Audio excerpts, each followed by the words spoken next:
Here's my thermometer. You can see it's registering 70 degrees Fahrenheit right now, or around 21 degrees Celsius. This is the thermometer that's going to go into the refrigerator. I'm making a pile here of garbage. I broke that pitcher. It's too bad. It was a pretty pitcher, but I broke it.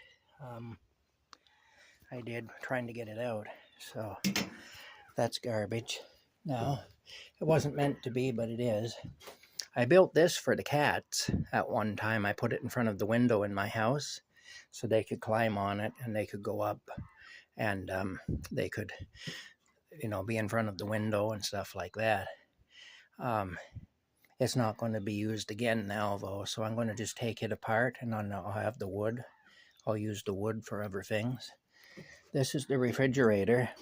When they moved the stuff in here, the people who helped me move it in, they put a block in the door, which is a good idea to keep it from, keep the air circulating so it doesn't get all musty.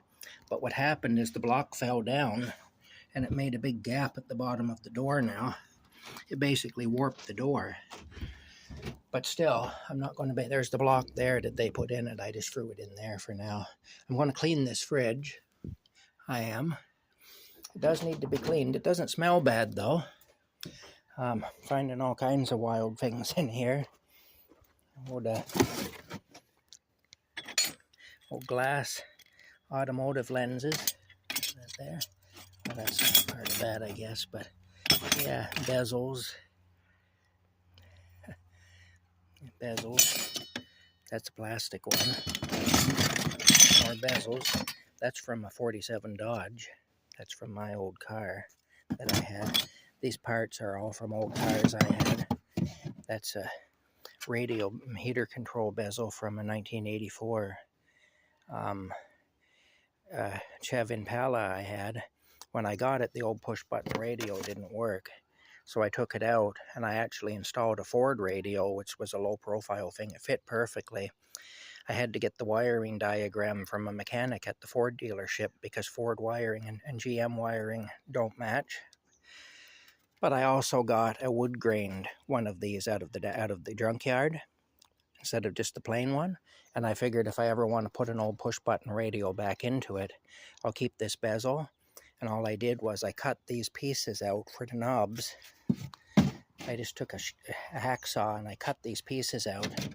And then the Ford radio just fit right in there. I had to build a wooden cradle for it to make it fit, but there's an old push-button AM radio. That'll be out of something that I owned at one time or another. It's a GM radio, I know that, an AC Delco radio. Anyway, so it was out of some old Chev or Pontiac or something that I owned at some point in my life. Anyway, yeah, lots of stuff anyway. I've owned a lot of vehicles. I have. This is all bicycle repair parts. That's kind of a neat thing. That's an electric motor. It's not turning right now for some reason. It should turn. But that's an electric motor anyway. You can see it's got an on-off switch built right into it and stuff. And it plugs in, That needs to be changed because it's all busted there, but it's all cracked up. Bicycle parts and stuff. Anyway, see you later.